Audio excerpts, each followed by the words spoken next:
श्रीराम युव सेनानी एवं गायत्री परिवार गजपति पाड़ाखेमटी शाखा तरफ कंबल बंटन कार्यक्रम।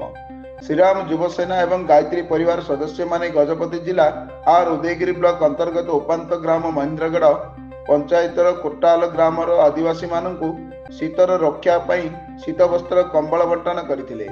एही सहयोग तथा बंटन कार्यक्रम संगठन तरफ जिलार विभिन्न स्थान में जारी रही बेले आगामी दिन में अनेक अपहंच अंचल बंटन कार्यक्रम आयोजित कर लक्ष्य रही दुई संगठन पक्षर सूचना मिली।